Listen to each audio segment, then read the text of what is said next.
Welcome to Nittany Nation Now. Hey, hi, hello, party people. Peter Terpster here, chilling at the WTAJ newsroom. This is Nittany Nation Now.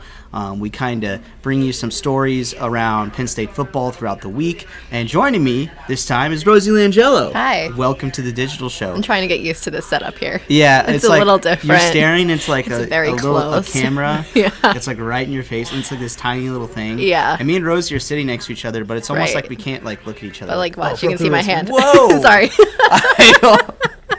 Sorry. But look, you can see my hand. You know what I mean? So it just looks funny. All right, so here's the deal. A big one. Penn State's going to Ohio State this Saturday for a game that kicks off at noon. Mm-hmm.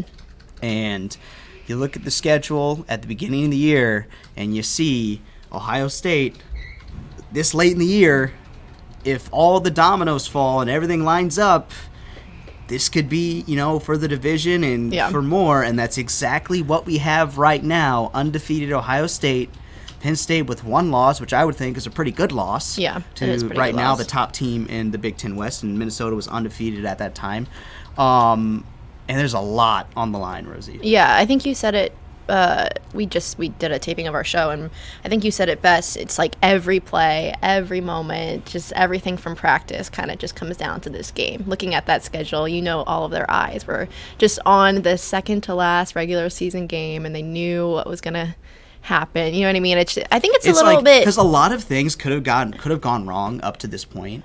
Yeah, for sure. But you just at the beginning of the year, you have this hope. You're like, oh, a game at Ohio State, second to last week, like that could be, because obviously you're not going to get them the last week because they're going to play Michigan, right? So this is kind of like the coolest fanfare type time to play Ohio State, which obviously Penn State and Ohio State have played like very competitive, crazy games. You got, the block field goal for the win in 2016, 2017, 2018, each 1 point wins for Ohio State. And the biggest thing is whoever wins this game will be poised to make it to the college football playoff. Yeah, it's a big game. Are you nervous?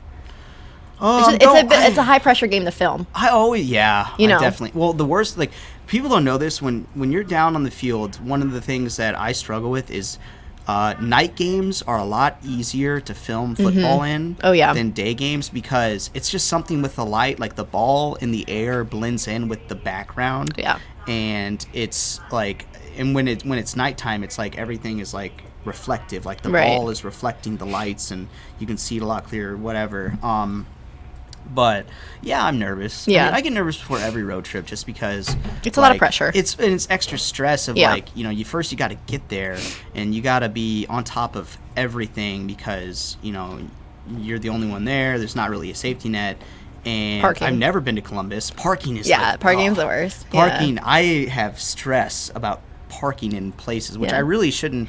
Like when I went to Iowa, for example, I'm doing a live shot on the Friday, before the game, like I normally do when we go on road trips. We do live shots the Friday before the game, and I'm in like the parking lot outside of the stadium, and the parking people kind of come around, and like I definitely don't have a parking pass to be in like this big lot, but it's relatively clear. I read the signs and I thought I'd be okay, but what happens is they start kind of like sealing it off for like RV parking, and so I had to like move my car and like grab all my equipment and run it back to the same spot, and I parked in like a meter and paid like $2 or something, and that was good. So that was like best case scenario, and I made friends with like one of the parking guys. That's and nice. He was the guy that was actually like working the media parking like area the next day, so he told me exactly where to go. So I don't think I've ever asked you. I shouldn't stress so much. You shouldn't, but I don't think I've ever asked you. This is your second season covering Penn State. So which stadium so far has been your Big favorite? House.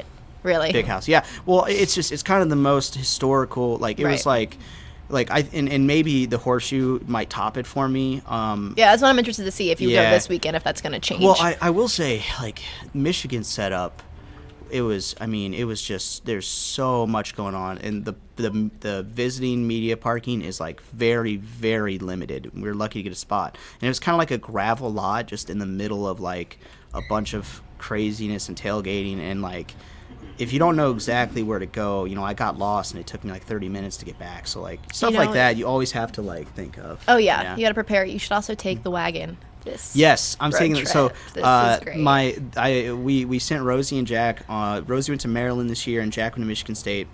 And I've only been to two away games, Minnesota and Iowa. And we flew for those because it's just too far to drive. And we're driving to Columbus this time because, it's drivable distance. It's a great situation, I would say. I flew, so I couldn't take our cart that carries all of our heavy equipment. But granted, when I flew, it was like we took a smaller, lighter equipment. So I did not have the carrying pains that I'm gonna have this time with all of the big boy 30-pound camera and you just gotta throw it in the cart. I'm telling you, it saves your life. It's camo. It was amazing in Maryland. I'm so happy we got that. Yeah. Sorry, we kind of got off track. That's okay. Have questions. Podcasting, right? Yeah. ASMR. It's Ohio. Don't get me going. That's a good one. We talked about the importance of this game. And one thing we like to do is we like to find stories kind of around Penn State of very interesting people. And Rosie, you found a guy, and I love this story. Yeah, this is actually, I got to give credit to Jordan Tracy. He was telling Jack and I about it, and he saw a tweet that the Penn State men's basketball team tweeted out. And we've done stories with them before, and they've been very gracious with the access that they give us. They're good, too, by the way. Yeah, very nice people. Yeah. Especially PJ Mullen, really very nice guy, lets me borrow a lot of video.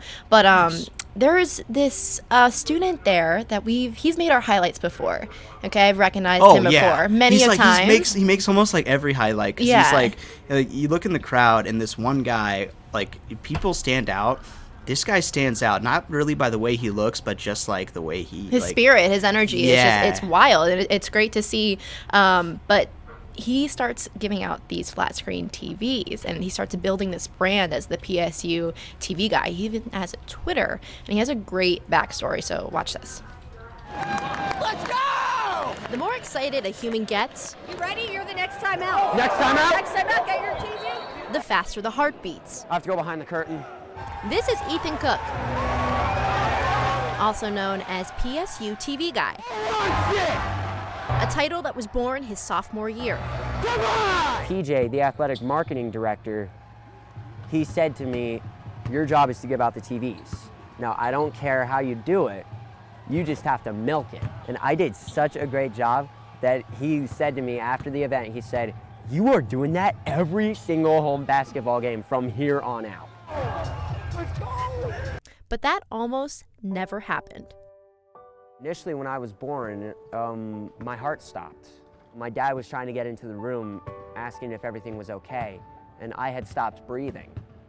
And so initially, people were thinking that, I was a stillbirth. They were thinking that I was not going to survive. This little doctor comes in and saves my life, brings me back to life. And the minute my dad's able to come back into the room, he holds me, thinking that I'm dead. And then I give a yawn, and he doesn't let go of me. Ethan arrived 6 weeks early. One thing that people should know about me is that I have autism and ADHD. I was teased a lot for the way I acted at sporting events and stuff like that. And I was initially very nervous coming to my first basketball game.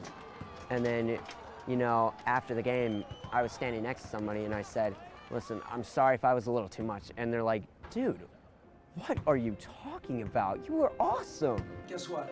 That energy earned him his own credential. You throw that on, you're in, no problem. You be the man, you be the guy. Oh my God. I never thought I would develop the relationship that I have with Coach Chambers to this day.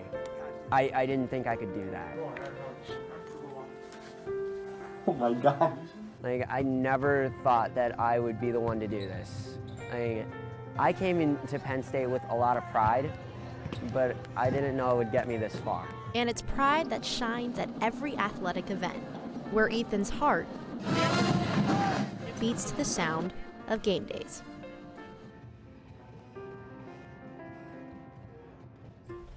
So Ethan also had another story that he told me that I just, this is really big, but I just didn't have time in the package to mention. He was born with bilateral cleft feet. Okay, so he couldn't walk correctly. So he told me that his parents actually had it corrected when he was born. That's kind of when your metatarsals, if I'm saying this wrong, I'm sorry, I'm not a scientist, that your toes. Your toes? Yeah. Okay. It's when metatarsals and metacarpals, they're deformed, and he had them on both feet. So he couldn't walk correctly. So his parents had to correct it, but he was in braces when he was very, very young. And he said, as time went on, it corrected and all this stuff. And he said that they said start with walking, but he never was walking. He said he was always running. And as you can see, that from the energy there, he just has all this energy that he needs to release. And he was so kind. And I'm so happy that we got to do a story on him. So Ethan's great. For one, I love that he's got the wristbands and the headbands. Oh, He's yeah, he's working got up the a sweat, whole right? outfit. But I also love just like you can tell with you can really see the emotion on his face. Oh, yeah. With everything. If you watch that entire thing, I mean, it was like if you were to take like just photos of like his expressions throughout that whole thing, you would get the whole gamut of emotions. And I don't know, it was a great story. You never know, like there's this line that that I wrote like years ago that always sticks with me and kind of just like goes toward every like story that I've ever seen. It's like wherever you go, take a look around. You never know what or who you'll find. Yeah. So you never know someone's story who might be sitting next to you on a plane. Yeah. Who might be next to you at a basketball game. Yeah. And I thought that was kind of a good example of like, hey, you might know, like you might recognize this guy as the guy that hands out TVs, but you never know what someone's been through. Right. And that's what makes our jobs fun, because we find this out when we're just having a conversation with him. I didn't know he was going to come out and say these things. I was like, wow, like there's so much more to him just handing out these TVs. Yeah. Really cool. I wish I could get one. But Rosie just throwing that out there. Just throwing it out there. No, I'm kidding. I have one. It's fine. But that's the fun part of our job. You already got one. Yeah. Goodness. Getting back to this Penn State-Ohio State game, let's give you a quick rundown of some news and notes going into this one. A couple guys to keep an eye on as far as availability and injuries. Obviously, wide receiver KJ Hamler was pulled relatively early out of the game against Indiana. Got shaken up on a kick return. Coach Franklin said after the game that he's hopeful that KJ will be able to play Saturday. And then he said again on Tuesday in the press conference that he's hopeful that KJ will be able to play on Saturday. So hopeful is our word for KJ Hamler. And Coach can really say whatever he wants. I mean, if he doesn't want to, if KJ's hurt or if KJ's going to be able to go, we have hopeful. So we know, and Noah Cain too. Yes, I was going to say, and Noah Cain. Noah Cain, obviously number 21 running back. Journey Brown has been the guy, like kind of racking up the yards last 2 weeks at running back. But that's because Noah Cain hasn't played because he's been dealing with an injury as well. Now, Coach did say after the Indiana game that that Noah Cain. Or actually he said this Tuesday, that Noah Cain probably could have played against Indiana, but they had so much depth at running back, and they really do, that he didn't have to play.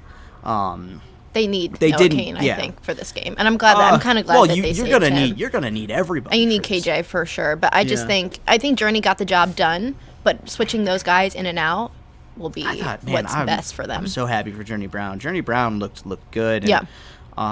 And, and the thing is, you've seen Ricky look good too. Yeah, Ricky has made bigger plays in the passing game. He might be more of a third down option. And then Devin Ford has also gotten some carries and has looked good, but hasn't quite had the breakaways that Journey has had. Journey's been the hot hand last two games. It's kind of interesting to see Matt how Kippenhammer kind of showed out a little bit, right? Stepping in, right? Been wanting him to step up, and he did during the Indiana game. He's just he's a great athlete. He's from Indiana. Great guy, and he's from Indiana. I think he's from Gary. Two-sport athlete, plays on the baseball team. So he always has a lot going on. We haven't really seen him break out this season. Because he's kind of been stuck behind KJ Hamler and Jahan Dodson, who have been, out of your receivers, not counting Freiermuth, the tight end, Dodson and Hamler have been like the two go-to receivers. Now they're still trying to figure out what to do with that third receiver position. They had Dan Chisena start this last game. Justin Shorter and Daniel George both playing as well. So I think if there's a key to the game, as it is every week, I think the offensive line and defensive lines have to make the biggest difference. I think that's a key to every single game. And I think I think Penn State has to play its most complete game, and what that means is obviously the obvious stuff is of like limiting turnovers and like stuff like that. But I think they do have to get that third receiver involved. Yeah. Because you're in a position where you know Freiermuth, Hamler, Dodson are all viable targets, but if that other wide receiver, whoever it might be, whether it's Jacina, Daniel George, or Justin Shorter, if they start making some plays, It'll throw. that's gonna be like, you can't cover everybody, right. So that might be what they have to do. What do you think? No, I agree with you. I think it'll throw the defense off, which Chase Young's back too. Just some more news and notes from Ohio State. He was suspended for 2 games for an NCAA issue back in 2018. Right, he loaned some money and then paid it back. Yeah, he basically went on Twitter, put out a statement, said that he took a loan from a family friend and he paid it back that summer.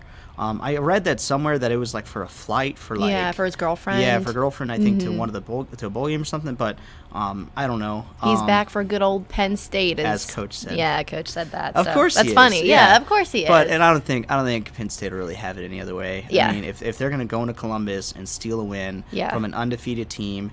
The talent equated game. Talent, as Ryan Day said, the Ohio State coach. I think they would want to do it with Ohio State's best players on the field. I think that's going to do it for us here on Nittany Nation Now. Just kind of wanted to go over things with you. Brought you a cool story. Brought you kind of the importance of this game. Any news and notes that we could think of. Kickoff time. Yes, Rutgers. kickoff time 3:30. For Rutgers, the final game of the season, senior day, is going to be 3:30 on BTN. Of course, Penn State, Ohio State, Saturday at noon. You can catch Nittany Nation Game Day, which we just recorded. You can catch that Saturday on WTAJ at 11:30, and see you can see that story on the PSU TV guy again, which is awesome. Yeah. All right, that's gonna do it for us. For Rosie, I'm Pete. I gotta hit the road, get to Columbus. We'll see you later.